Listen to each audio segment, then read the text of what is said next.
Hello and welcome to the very first in-person edition of the Honest Entrepreneurs podcast. We have a very special guest to kick things off on this inaugural episode. It's a man who we met here in Barcelona. His name is Joe Davies. He's the founder of FatJoe, which is one of the biggest companies in the world in the SEO space. As you can see, we are on camera. He is not Fat Joe. He is very good shape Joe. We obviously could delve into the name and find out why perhaps they are called Fat Joe. But Joe, welcome to the podcast. Thanks for having me. How you doing? Very well, mate. Very well. So look, we'll dive straight in. Our audience tends to like money. They like entrepreneurship. So can you tell us how you made your first couple of dollars online, how you did it, how much you made? Okay. So when I think I was in sixth form, I was sort of working at McDonald's and bad jobs, those kind of things. And I just wanted a different way of making money. I thought, I can't have this forever. So I just started searching online, and you search for things like make money online. That was one of my first searches. And I come across this website. I don't know if you've heard of it, the $1 Million homepage. Oh, yeah. I remember seeing that and thinking, that's brilliant. This guy has sat in his bedroom. I think he was a student as well. Yeah. And he split his website up into 1 million pixels. He sold each one for $1. And I think he sold all his pixels within 3 months or 4 months, and he made $1 million.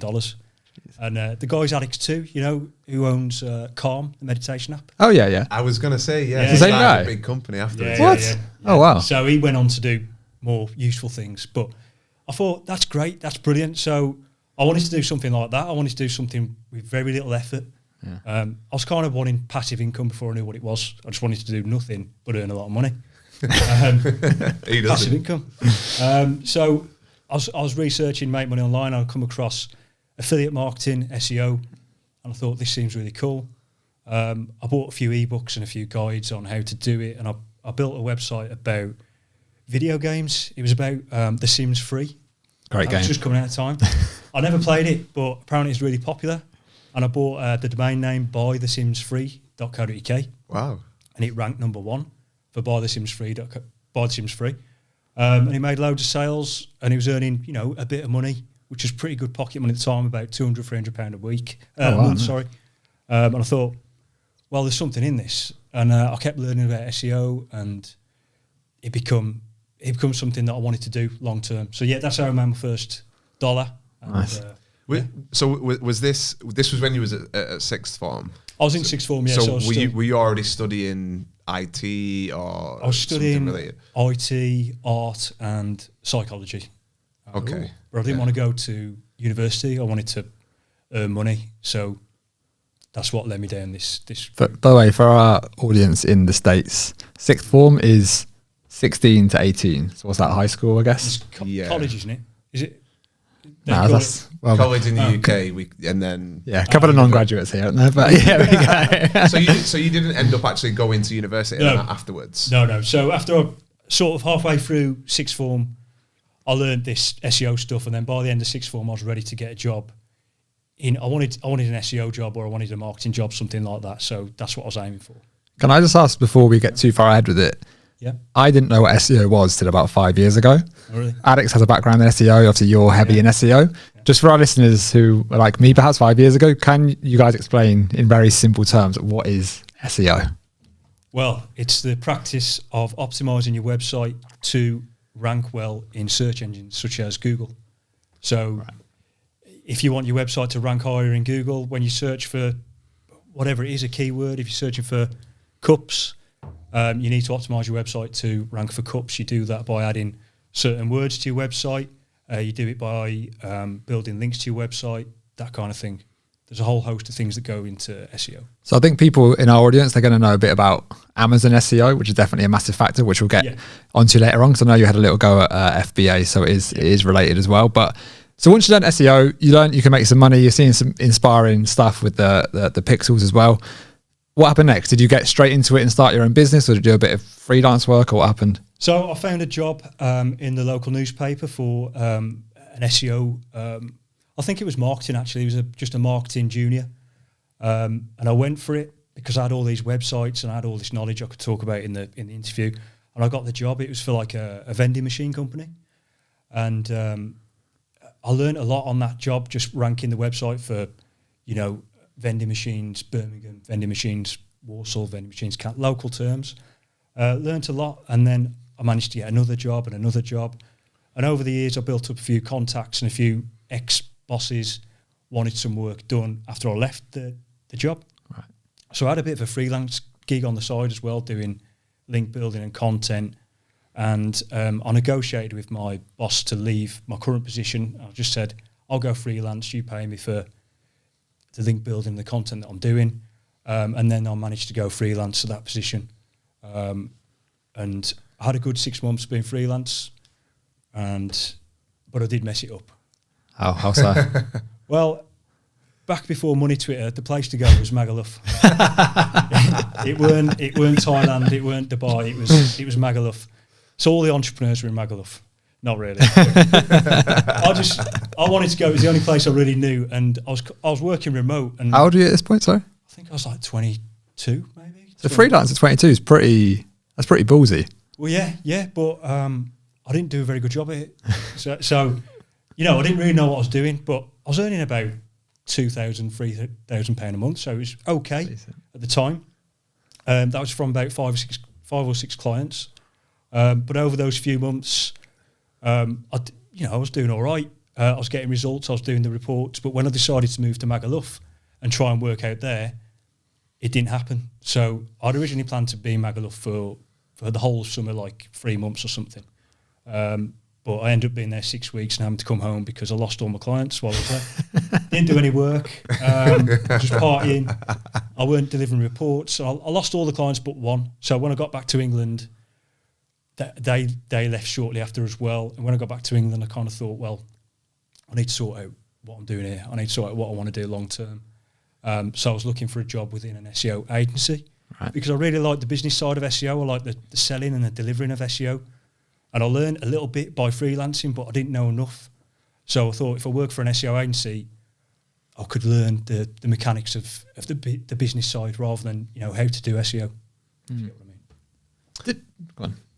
No, I was just going to say, like that sort of like fearlessness of just going out there. Yeah. and it seems like you're somebody that just sort of like dives into stuff. Yeah. And you don't have that kind of fear, which I think as entrepreneurs, you need that, right? Yeah. You I think so. You need to remove that fear of things going wrong and just so is that the way that you've always been with stuff? With I think just so. Yeah. diving in? I think you lose it a bit as you get older. I think as you get older and you get more responsibilities and you've got mortgages to pay and you've got people relying on you and stuff, you lose all that gung-ho mentality. But when you're young, when you're 21, and it doesn't really matter if you lose your job, it doesn't matter if you get too drunk, it doesn't matter what really happens, because at the end of the day, you've got a lot of time to sort yourself out.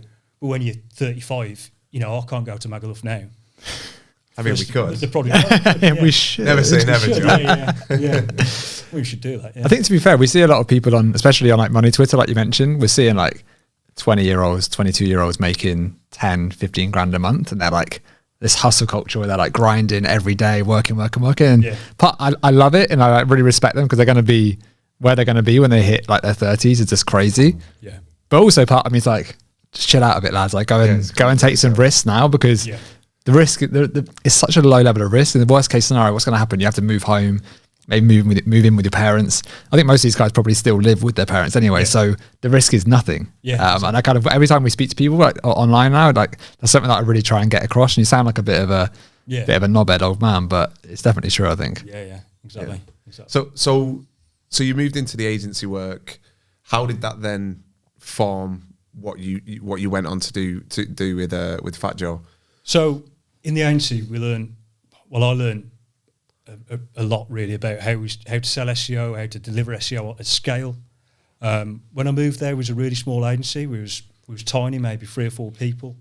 The founder, the MD, was doing all the selling, and I was doing all the delivering of the SEO.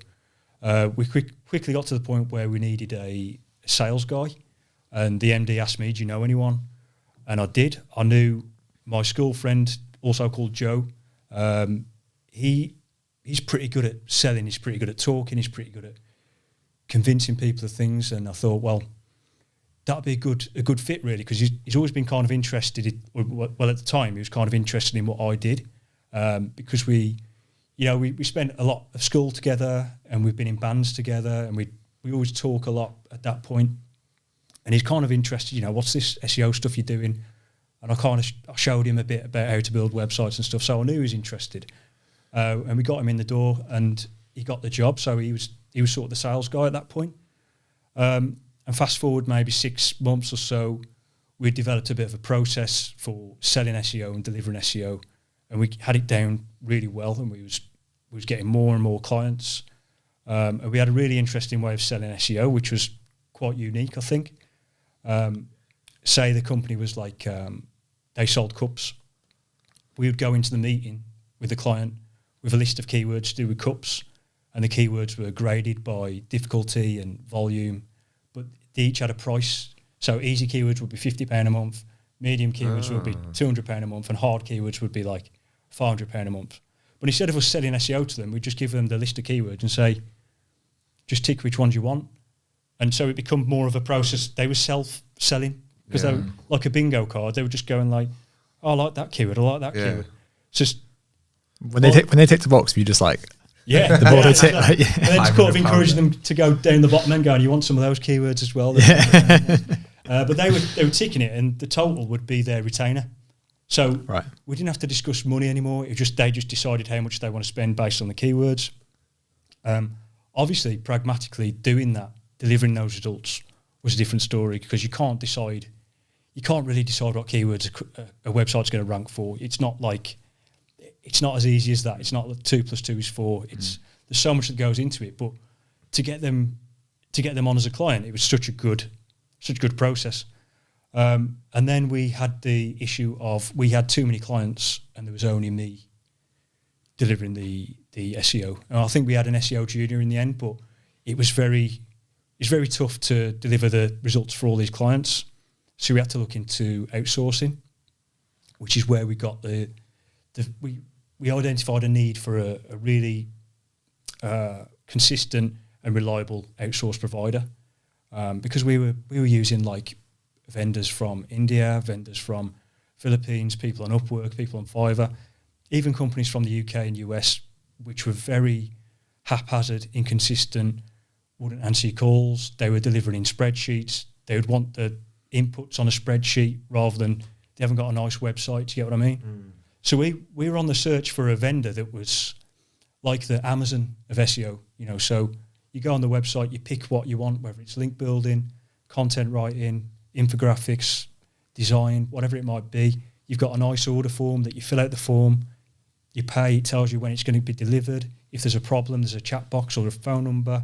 Even in an office, you could go and knock on the door, So we wanted that kind of security of a company that could do all those things, and we knew there wasn't one. So me and Joe, who were sort of running this agency at the time, we decided that we should build it. So that's where the idea sort of come from. So it's like a real pain point that you were trying to solve then, for yourselves, really. Well, we knew we'd be a customer for a start. Yeah. And then we didn't know many other agencies, but we kind of just assumed that they'd all have the same problem. I mean, most agencies at the time that we knew were just hiring in-house. So when they had a new client, they'd hire a new link builder, a new content writer, which it isn't really sensible, or it isn't really scalable, because what you're going to do, you're going to keep getting bigger and bigger offices. You're going to hire more and more people. What if you lose clients? You've got to sack people. It just kind of isn't scalable. So when you use an outsourced provider, they can grow and shrink with you. You keep your core staff, which is sales and account managers, but the deliverables, I think, should be outsourced. So let's talk money. So let's say you're this point, 23, 24? What am I? Oh, this point. Yeah. Thank you. I'd be about 24. So so you both got a decent job. You're earning good money. Yeah. You can't this idea. I guess kind of outside of work. Haven't told the boss yet. Have you got a number that you're thinking, right, we need to hit this for us to quit and go full time? Or was it a case, how far ahead were you thinking? Because I think if you're that age, you're probably quite naive, but which can be a good thing because you're not scared of the risk. So how were you thinking about that? Well, I remember we had this meeting around his parents' house, around my business partner's parents' house, and we were discussing how much we need to make, and we wanted to make our wages. We wanted to just replace our wage, and we figured out how many links we need to sell to make that. And we was aiming for like 50 grand a year. We wanted to make that profit, which was both our weight. 25 grand a year was on. Right. We was aiming for that, and we'd planned it all out in a spreadsheet, and we've still got the spreadsheet now. It's quite funny to look at, 'cause it's like we've so undershot it what the demand would be. But yeah, that's what we wanted to make, and we thought. I honestly didn't really think too much into it while we was planning it, because I thought it might happen, might not. I don't. We'll just see what happens. So we weren't betting our lives on it. We weren't really working so hard for it to happen. We just thought, right, we'll do this on the side, and we'll see what happens. And within 6 months, I think we was ready to tell our boss that we was quitting. Oh wow! So, yeah. Can you recall what you generated year one for the business? Year one, before we officially started the business, we didn't. So we're not recording it. Right. So I think it was within 6 months we was earning about £2,000, £3,000, £4,000, something like that. Right. It was enough to cover our wage, enough to make us think, right, well, if we quit our jobs and we focus on this 100%, then we can quit and we can be safe. And I want to jump to the end, then back to the start. Yeah. So what's that, 8, 9, 10 years ago now? Nearly 10 years ago, yeah. And since then, since the inception of FatJoe, what we talking, generating revenue-wise? The total? Yeah. It's probably around 50 million. Yeah. Not bad. Not bad. It's pounds. Pounds, yeah. So what's that, like close. $60+ million? Yeah. Not bad. But it's it didn't start. I mean, the first year was probably from when we officially started. So we quit our jobs and we started from day dot, and we registered the LTD and everything. That year was 300,000, something like that. So we started slow, because it was UK only as well to begin with. So right. we weren't worldwide.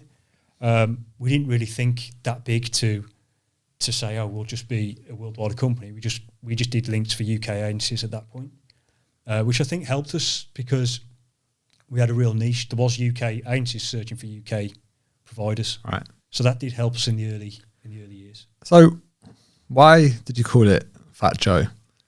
Because he is a very famous rapper. He was a soundtrack to my youth.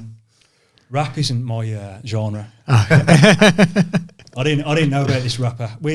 And neither did my partner. So we were looking for names online, and for some reason we were looking at gangster names, because associating your business with a gangster name is really good, apparently. Is it? Backlinks. Yeah, I don't know why we did it. I don't know why. But we were just looking at Fat Tony, and I don't know, I can't remember what names are on there now, but FatJoe was one of them. And I'm still not convinced by the name. Like, at the time I was kind of like, I don't know. But we'd been trying to find a name for about 2 weeks. So we were doing the thing that everyone tells you not to do, don't focus on the wrong things, just get your first customers. But we were stuck on the name. I mean, we know a lot about that. Yeah. Just get straight into the name. Yeah, it's great. But yeah, we could have called it, UK Link Company or something. We could have called it something like that, but we knew we wanted a name to stick out, because every company's called what they do, a spade is a spade. It's just, they say exactly what they do. We had the idea of having a name that was a bit bigger than links or a bit bigger than SEO, in case one day we do want to be a bit bigger than SEO. And we chose this one, FatJoe, because our names are both Joe. And we says, yeah, forget it. We'll just use that then. We bought the domain name, fatjoe.co.uk. And then little did we know we was having trouble ranking for it, because there's this fat rapper, number one, and he's got, and I know the songs, What's Love and Lean Back. And I just didn't put two and two together that he was FatJoe. So it has caused us problems. We've had people calling us, wanting to send us mixtapes, and they want to send us the music, and we have emails all the time. We have comments on our videos with FatJoe gifs all the time. But it's engagement, I suppose. It's quite well, no? It's definitely memorable. The name sticks out. I think you said they did a video before, and be the purple cow, right? That's. But I remember I mean, so I worked in SEO for 5 years, and I was looking around for links, and I just remember people talking about FatJoe. Yeah. And I just remember thinking, what a weird name. But it worked because it stuck out, and it had this like, it made me think of something when I saw the name. That's it. Yeah. So for people then that are not super well versed on SEO and links and all of that type of stuff. So when you first got into the business, was that the main sort of part of the business model? Was essentially arbitrage on selling backlinks, basically? Yeah. So we started off with just link building, but we envisioned a marketplace, if you like, for everything that agencies need. But yeah, we started off with just link building because that's the biggest part of an SEO campaign, and we nailed it because we just perfected the process of getting links at scale. My business partner's very process driven, so he come from a background of doing those kind of things, creating processes, creating, if a job is done in 2 hours, how can we make it done in 1 hour, or how can we automate it? So we were quite well set up. We were using like Google Sheets and forms and stuff like that. So it was quite a basic setup, but the process was really, really smooth and really fast. We were outreaching to bloggers like in the hundreds and in thousands to try and get them to agree to working with us. So when we had an order come in, we were ready to deliver on that order because we already had all the bloggers. So we could deliver orders really quick, which we knew was a selling point for agencies. If you've ever worked for an agency, you'll know that time is like one of the biggest. Money isn't that much of an issue. Time's the biggest issue. Can you get it to me by this date?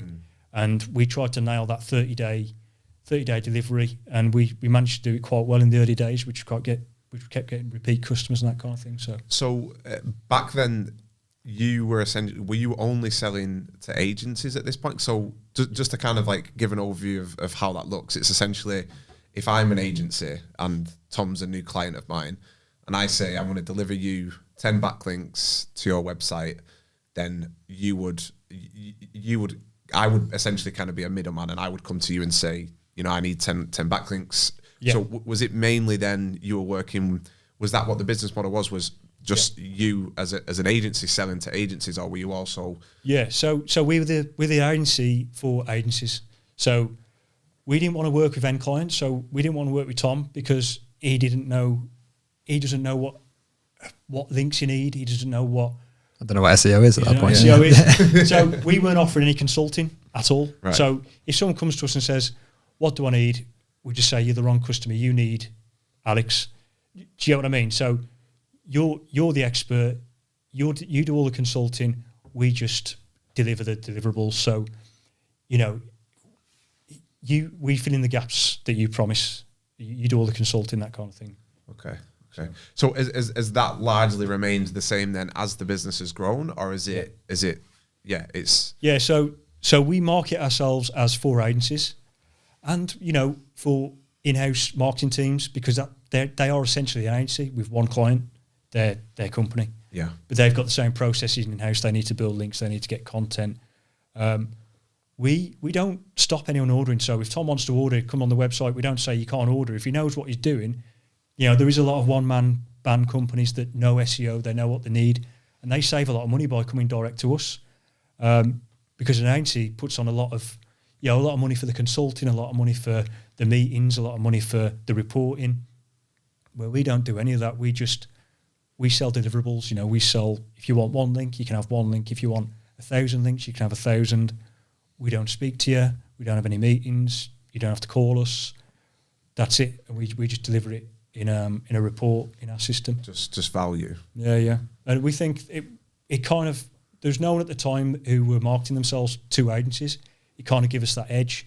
Like we knew our customer base could be massive, but we knew there was a segment of our audience which was, worth 10 times the rest, because an agency, if you get one agency on board, you've essentially got 50, 100 clients.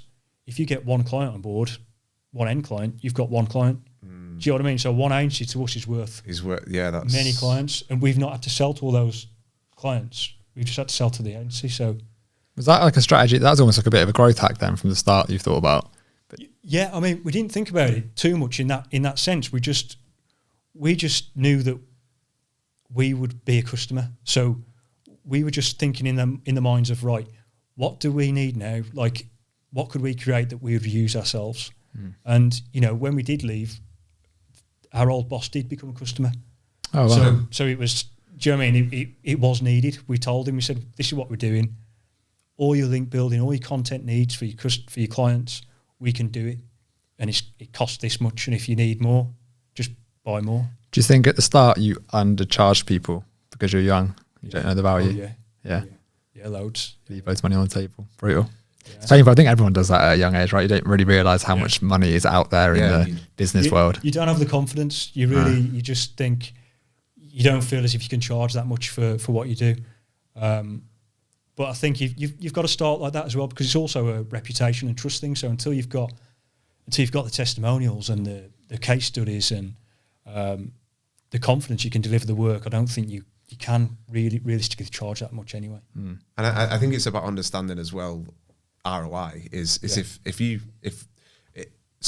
a service or a product can almost be any price as long as people see an ROI on it. Because I remember like Alex Hormozy talking about how he filled this room with people paying him like $30,000, and his dad found out, and his dad was like, "Is this legal?" And he was like, he was like, "I'm telling these people that I'm going to make them $250K from that $30K." So it's an easy sell when you can talk about the ROI like that. Yeah, exactly. I mean, like SEO agencies, they have retainers with their clients. So a retainer could be £5,000 a month, £10,000 a month, and then on the deliverables, they might only be spending £500 or £1,000 for that client. Do you know what I mean? So the extra profit is enormous, but they spend that on consulting and that kind of thing, and reporting and the meetings that they have with them.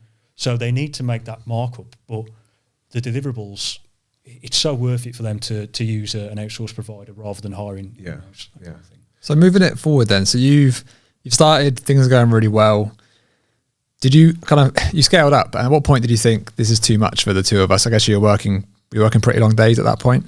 Yeah, so when we first started, we took it right back to basics, and we were doing everything. So we were doing the outreaching, we were writing the content, we were doing reports, answering all the emails. And I think it was about 3 months of working these sort of 12-hour days that before we hired our first employee, Emily, and she's still with us today. So, so she was doing everything as well. So we kind of just all helping each other until we realised, right, we need to scale this. We need writers, then we need outreach people. But we were kind of just using what we know about outsourcing, and we thought, well, writers can't really be working in the office because we might need... Oh, you got an office straight away? Yeah, we got an office straight away. Oh, did you? Yeah. Great or good move? Good move. I think it makes it real. I think it makes it kind of like, right, this is where we work. You know, if we were working in... I mean, I was living at my parents at the time, so if I was like there in my bedroom with my mate round all day, my mom's going to think, what are they doing? Like, it's weird. Why ain't they got a job? So we got an office, and it made it feel real, and it also looks great on the website. You got a phone number, you got an address, and you know, and it. Did you turn up in like a suit to the office viewing? I wore a shirt a few times, and it just felt little briefcase in your hand. It felt good, But so how big's the team now? The team now is 12 core staff in the office, but then we've got 150 freelancers who work worldwide. Most freelancers are full time, but they work on a freelance basis. They're contracted. Right, nice. Most are writers, and we pay them per unit of work. So as we scale up, we just hire more freelancers. As we scale down, we give them less work. Is there a bit of a network effect where you kind of can they bring their friends into the business almost? Yeah, I mean, we've had that before. I mean, especially in the early days when we couldn't really find writers. We didn't really have the process of finding writers down. So, you know, one of our first writers was my ex-girlfriend, and, you know, and then she knew someone, and then we had a friend from school. And so we weren't really hiring writers. We were just hiring people who could write. They weren't really good at writing. It was only after maybe 6 to 12 months in that we were really scaling up how many writers we needed. I mean, at first, I think for the first year or two, we had like 20 writers, I think. But then when orders started coming in quite heavy, it's when we switched to FatJoe.com, when we said, right, okay, we're going to be worldwide. We market to the US, and we got a lot more customers, and US customers spend a lot more. They seem to be a lot more, I don't know, there's just more money in the US, and they're spending a lot more on their SEO clients, are probably getting more in retainers.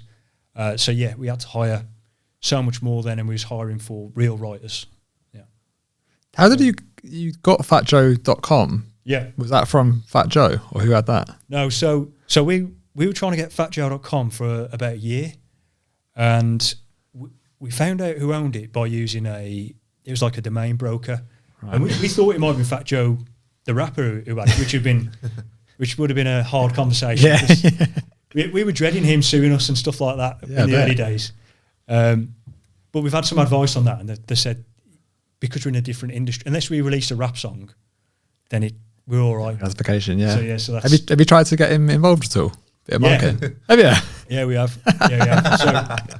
So we do some expos in like the US and like Brighton SEO and that kind of thing. Yeah. And we thought it'd just be really cool to be FatJoe, but then have FatJoe behind the desk just talking about links and content and wearing a FatJoe t-shirt and everything.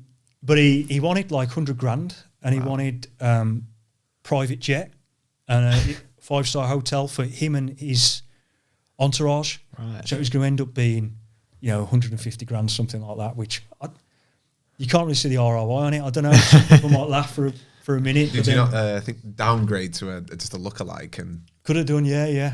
Could have done. Yeah, it's a chubby fellow with a shaved head. Yeah. So throughout your time then of growing from you and Joe in the beginning, starting selling part-time to kind of where you are now, this huge SEO agent. Well, do you call yourself an SEO agency, or are you?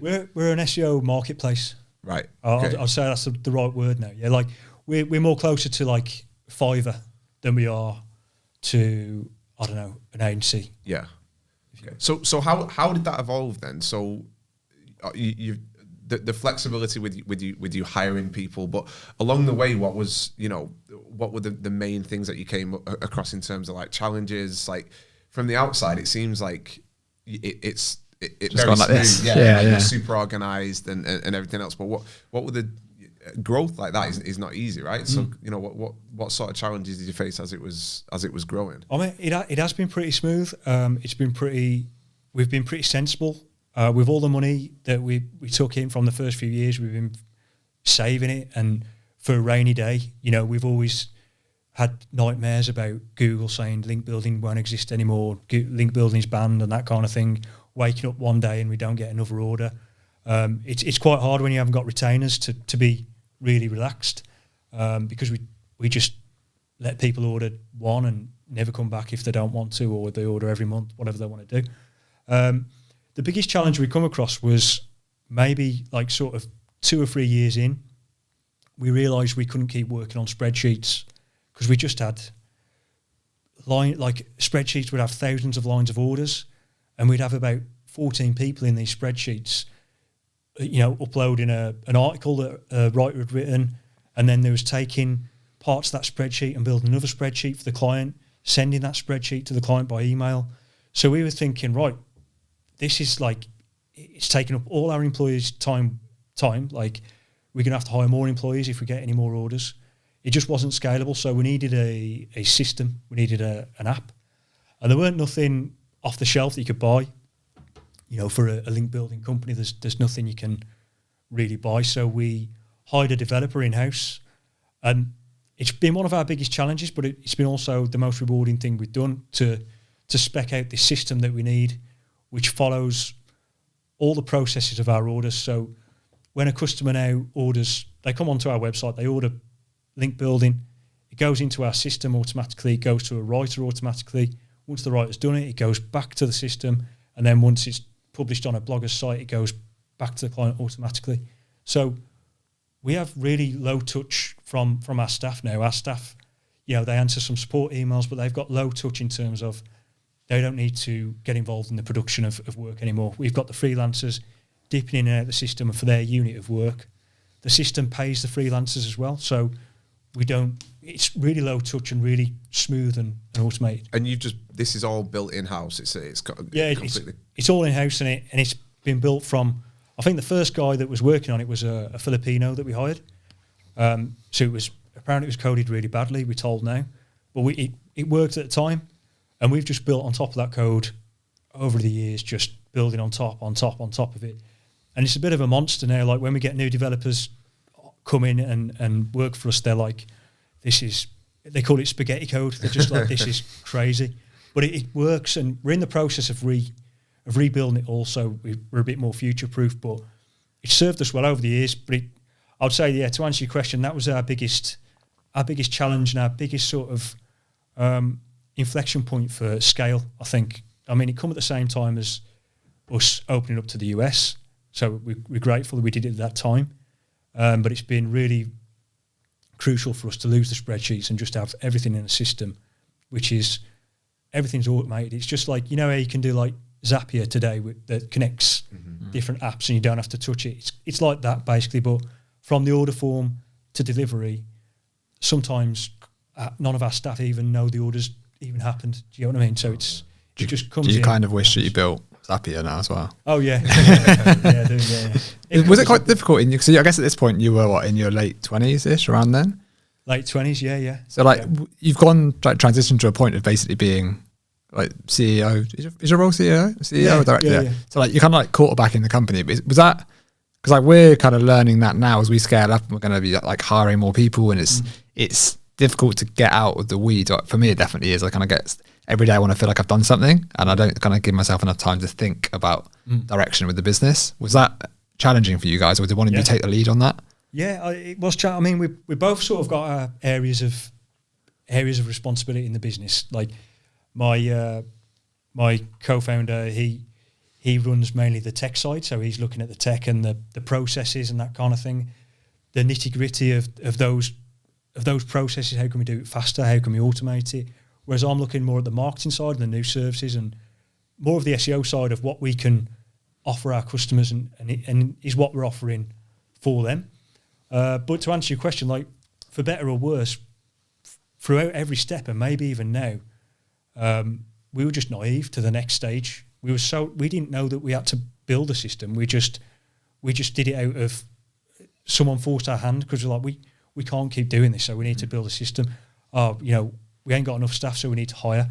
We didn't have a 10-year plan or a 5-year plan. We were taking each day by each day, and I feel like the thing with business, it kind of it becomes, the bigger it gets, the more organic it gets. Things just, you look back and you think, how did that happen?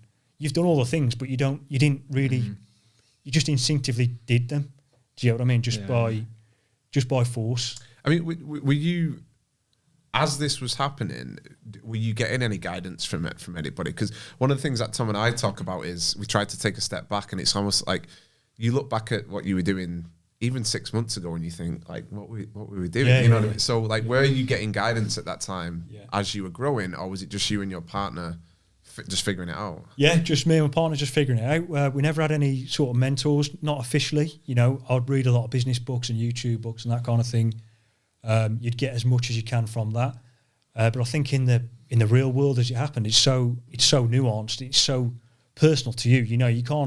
You can't copy and paste a business. It's kind of like what happens in your little business is going to be so weird when you try and explain it to someone else and how they've done it.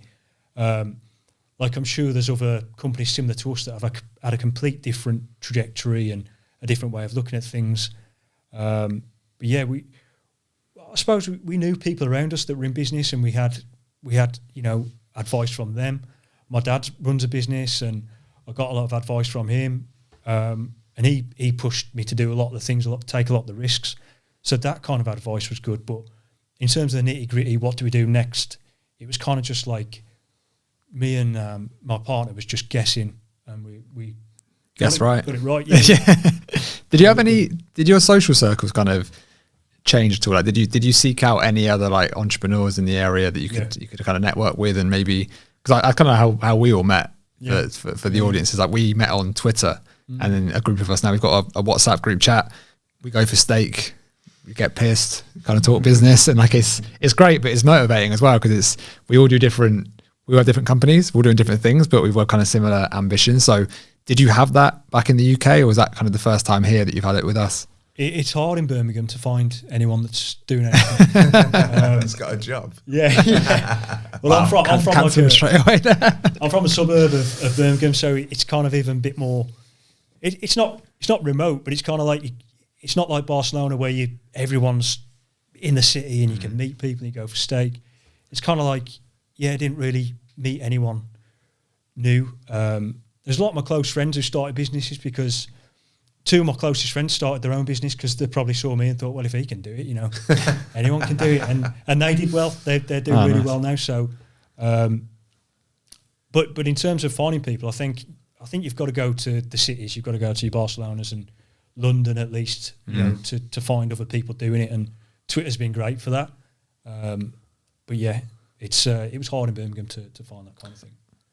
Were there any points in this time where you've had all this success where you were like really doubting yourself, or the business wasn't going well, kind of at like low points within that? Not really. It's kind of always been doing good enough to give you that motivation. I think we've had certain times in the industry. SEO is a very controversial topic within marketing. It's kind of one of the ones that it's hard to sort of predict the future of SEO because there's so many things within it, like link building, that change so quickly, and even now content is changing really quickly with AI.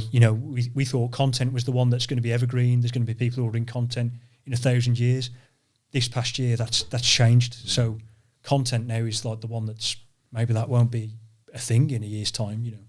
So those kind of things are the thing that demotivate you. To answer your question, yeah. So in an industry that changes so fast, and obviously as technology improves, it just compounds even more, like what you're saying with ChatGPT, which obviously we're going to have to talk about. Of course. Have you proactively tried to stay ahead of the curve, or have you been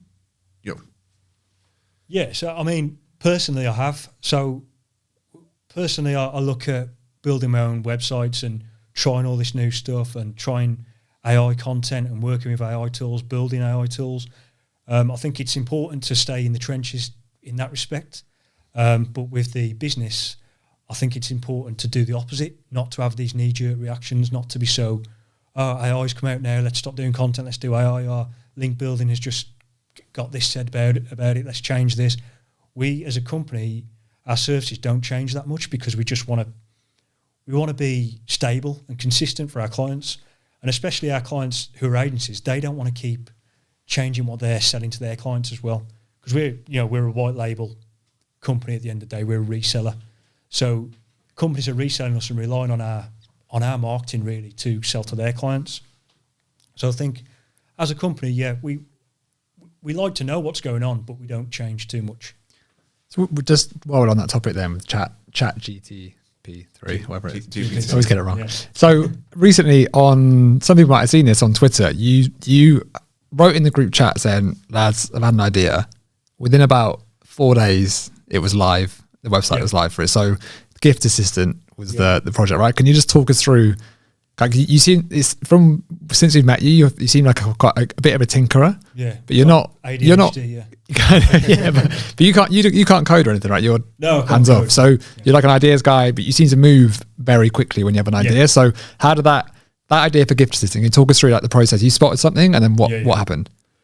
Well, with ideas, the reason why I move so quick is because the longer you leave it, the more it becomes a bad idea. Even if you don't tell anyone. Like, see, if you leave it 2 days, you think about it again, you think, that's crap idea. And that's happened so many times to me. So when I get an idea now, I just think, if I don't get on Upwork and put a posted job, I've just got a post job, that's it, see who comes back, then it just won't get done. So over Christmas when ChatGPT or one of the AI tools was getting popular, I was using it to come up with some gift ideas for parents, for not the girlfriend, I knew that one. Parents, family, that kind of thing. It was just, it was just interesting to see what ideas it would come up with. So, you put in a Christmas gift idea for my mom. She likes a dog. She likes swimming and reading. And then it come up with some really cool gift ideas. So I thought this could be really cool as an app, a standalone website where people just have free inputs, which is, who's it for? What's the occasion? What do they like? And press go. I just thought, how hard would that be? Would it be popular? And obviously I put it in the group chat and he was like, oh yeah, it'd be a good idea. I went on Upwork and I just posted the job and I put, there's $500 to do the job, and someone did it. They said, they always say they can do it in a week. They can't do it in a week. It took, I think, 2 weeks to do it. And then I got a design guy to do what it looked like. The guy who did. Shout out Fads. Yeah, Fads. Yeah, Fads, yeah. So Fads did the design for it. And then the coder guy just laid it on top, and then I just launched it. And it's made a few sales, in the first month, just from people looking at it, trying it out. So yeah, retweets and impression-wise, it got pretty huge now on Twitter. Yeah.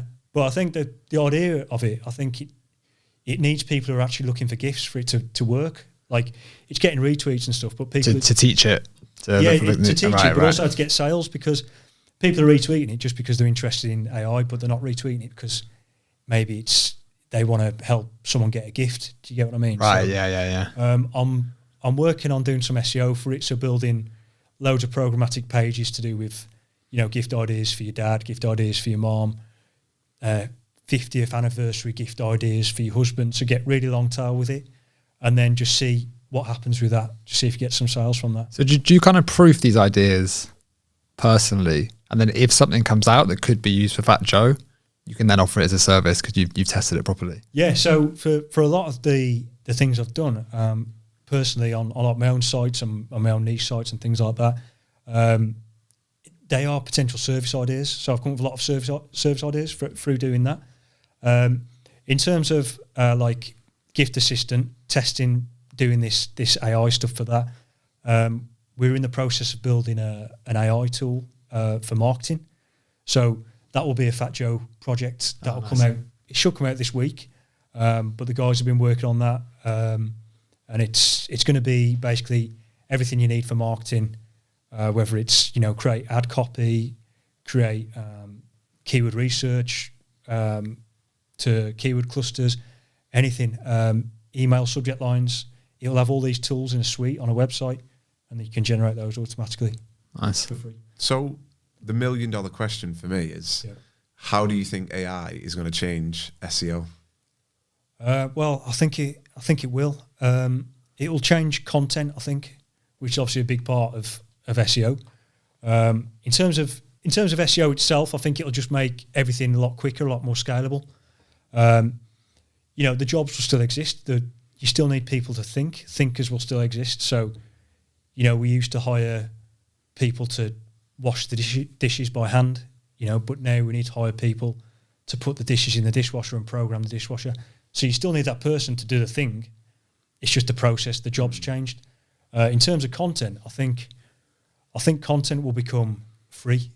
So content will just be a given, like good content, well-written content, grammatically correct.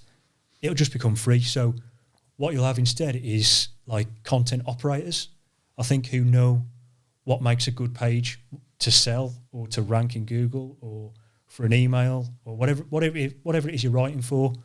You need an operator to do that. So I think content as an industry will still exist, but people who can write well, if that's all they can do, I think they need to learn how to create pages that do something. So whether it's sales copy or whether it's, even people who've got websites like blogs, content sites, how to create pages that serve the intent of the keyword. So, if someone's searching for why does my dog keep barking, something like that, someone who can write could answer that, but someone who knows what the intent of that keyword is, what the searcher is actually looking for, they could program an article to be written which really answers that question step by step. Do they need an FAQ? What does the intro need to be like? And I don't think like Google will discriminate against AI content. I think it'll just mean that it levels out the playing field. Do you get what I mean? But do you not think that role in itself eventually will just become redundant because AI will just know how to do that? So you mean like the role of AI actually knowing what to do as well? So like you're essentially talking about like the person that would give the AI, for example, a prompt. Yeah. Right. And because I've even seen this now already is people saying, oh, ChatGPT, it's not that good, whatever. But then I've seen people saying, well, it's only as good as the prompts that you give it. And if you get really good at knowing how to, word the prompts, then what you get back is even better. Yeah. But won't AI just get to the point where it's that good that you're not going to need to? You're just well, I think there'll be a point of, they call it singularity, don't they? I think it's the inflection point where AI gets so good that it's just going to spiral out of control. And I think at that point, I don't think we're going to be worried about our jobs as content writers. I think everything. Skynet. Yeah, Skynet, Terminator 2. We need to get Arnold Schwarzenegger out. But I think there could be a point where they could do everything. They could be the ones, who program themselves to write great content. Yeah. And that's a good point, which is, Google at some point in terms of SEO could just answer their own queries. So if someone types in how to stop my dog from barking, Google could generate that article on the fly in seconds, so no one has to click a website. They just get the answer. So that's a big threat to SEOs. But I think, like you say, by that point, I think the world's going to change so much that we're going to have other issues to worry about as well. I think we're a long way away from it. So with that being said, then I want to jump onto Amazon FBA in a minute for our hardcore Amazon fans out there. But with that all being said, with where AI is going, FatJoe wise, so at the moment you're at 8 figures a year, you've got a huge team. What's the next kind of 5 to 10 years? I know you said previously you didn't really plan out the next couple of years, but now you're a bit more experienced. Yeah. What does the next 5 years look like for FatJoe? So we're looking at really refining the products we offer, as well as expanding them. So we want to offer more products, like as many categories as, for example, Fiverr. Not as many gigs as Fiverr's got, but as those categories, they've maybe got 20 or 30 categories, all to do with marketing. We want to offer that many categories at some point in the future, within the next 5 years. The difference between us and Fiverr will be that we'll have no vendor clutter. So an agency goes to Fiverr, they've got to pick from 16,000 logo designers. There are some shit ones on Fiverr. Some shit ones, and they've got to get through. Probably design this. Yeah. That was actually me, wasn't it? That was me. That's all right, that is. But yeah, and then they go to content. They've got to pick from 50,000 content writers. They go to link builders. They've got to pick from 50,000 link builders. So you've got a lot of vendor clutter. Now, if you're an agency, you don't want vendor clutter. You just want to go straight to the people who can do it. You want it back. You want a seal of guarantee. You want to be able to talk to someone. You don't want to be speaking to loads of different freelancers in countries you can't pronounce. It's just wild. It's just a jungle when you go to Fiverr. So we want to become the top tier premium place where agencies go to get the job done in the time that we say. We've developed all the processes. We've recruited the best people in the world to do them, and we offer it you at a consistent cost. So that's where we want to get to. We want to, obviously we're not going to go up against Fiverr in terms of how big Fiverr's audience are, but we want to become a very solid alternative to that market. So if you're an agency, you're buying from even like TopTal or Upwork, those kind of marketplaces, but you just want to go straight to the source, get the best guys for the job. We want to do that. Do you think this is potentially a 9-figure business at some point? It could be. I'd like to hope we could triple. Nice. But we'll see. And do you want the last final question on FatJoe? Do you want to walk away from it? Is it a lifestyle business? Do you love it? Like your day to day, you're pretty involved still, right? From what I've heard, we're pretty involved. We're actually really enjoying our roles. So I'm loving the marketing side. I'm loving developing products, developing services. I actually still I still work on the ads, and I'm still very involved in that kind of thing, just because I love it. I love doing those kind of things. I love working on it. I know the customer really well, so it's kind of like I think I know what they want in terms of ads or services. So I enjoy seeing a product work or a service work when we launch it. And my co-founder, he loves the tech side. He loves creating the processes, so he's enjoying himself doing that. I don't think we're in a rush to walk away from it, but there's probably better people to run it than us to take it to the next stage. I mean, the same guys that can take it from 0 to 10 are normally not the same guys to go from 10 to 100. Like, it never usually works that way. And we know that. And even looking at the scale of things and the amount of employees you need to employ to get it to that point, that kind of scares me. So at the minute, we've got it like a nice lifestyle business. I mean, at some point, if we want to decide to exit or we want to decide to hire a CEO, that's a discussion to be had, I think. But at the minute, I think we're just enjoying it, and we're doing well. And I think we just want to carry on as we are for now, I think. Maybe somebody watching this podcast will get a finder's fee. All right, awesome. So let's move on to Amazon, because I know you've had a little foray into that. Yeah. What happened? Obviously, it didn't work out, I'm guessing, because you didn't carry on with it. But when was this, and what went wrong? What went right? What did you learn? So this was about 7 years ago, I think. It's 2015, something like that. And I'd heard about this Amazon FBA thing, and I think it was just getting really popular at that stage. There was a few courses on it. I bought this course. It was called Amazing.com. I don't know if you heard of it. It was it was really popular at times, like really salesy, and it was really expensive as well. And I was just dead interested in just trying it out. I'm always interested in just doing little weird businesses and that. And cheers, mate. But obviously, I knew I wouldn't take it to a big scale. I just knew that it'd just be a little side project.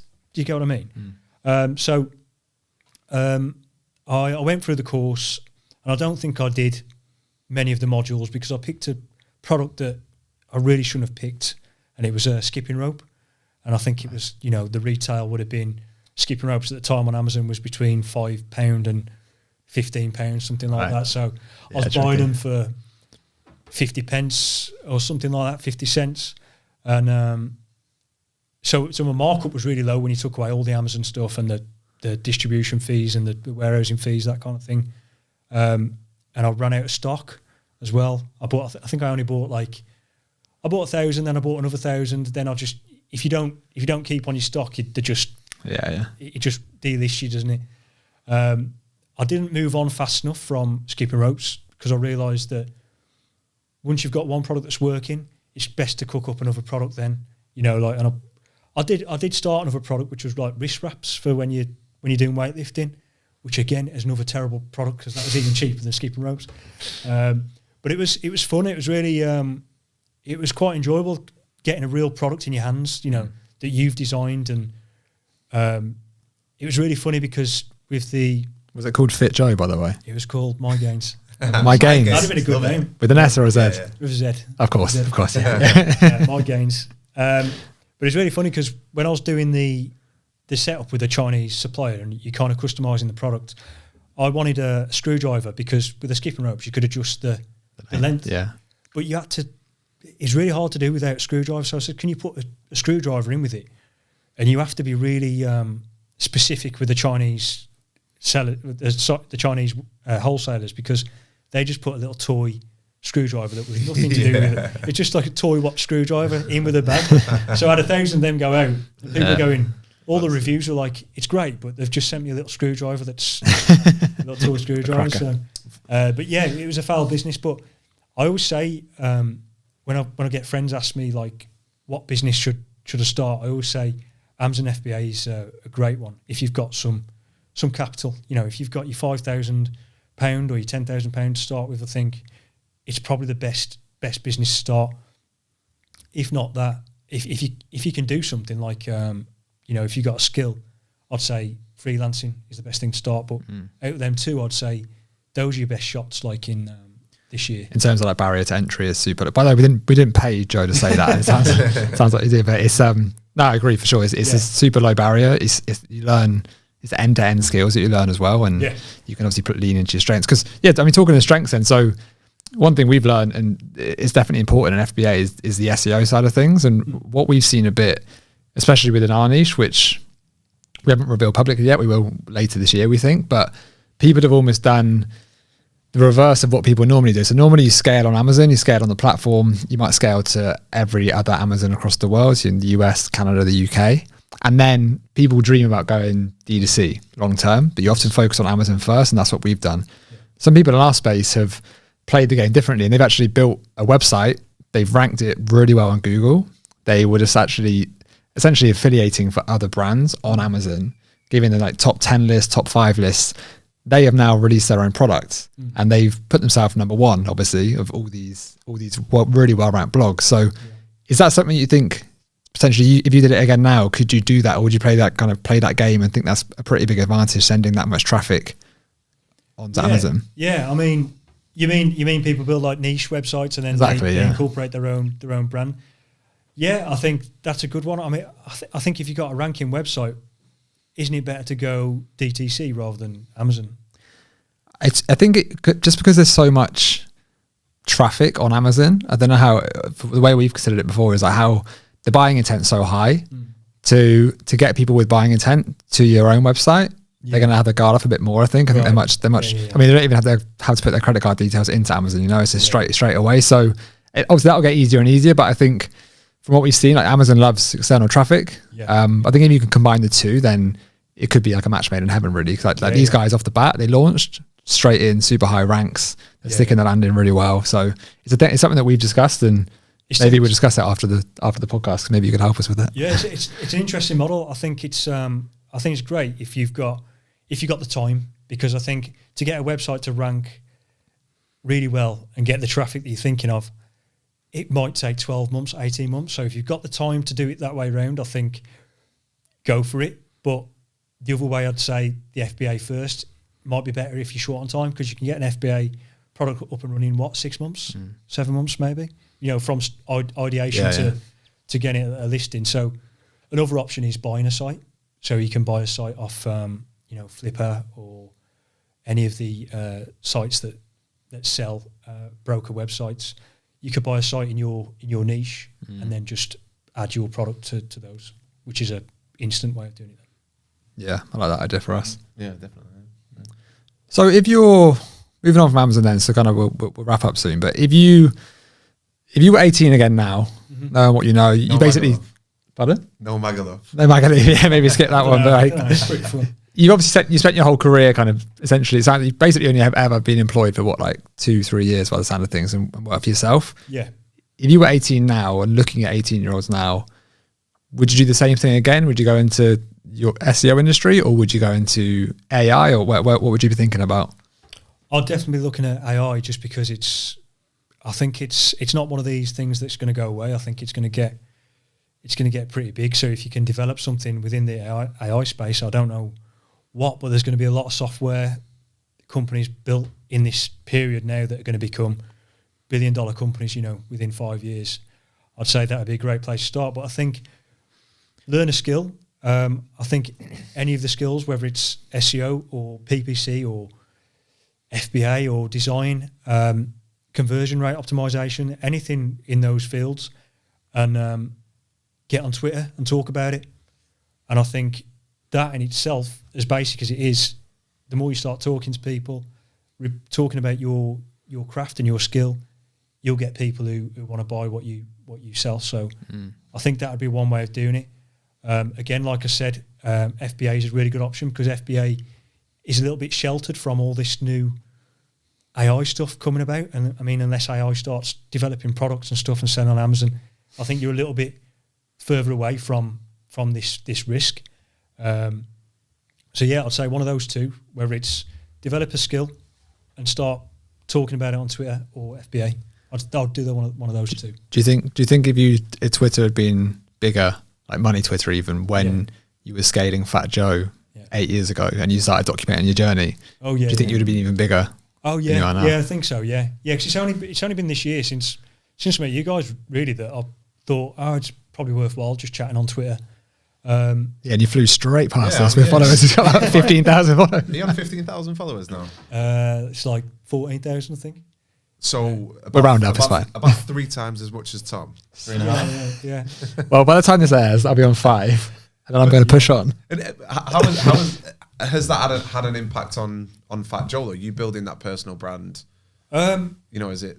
So basically, I just did it for networking, just to have a bit of a laugh. But I know there's a lot of agency owners on Twitter as well.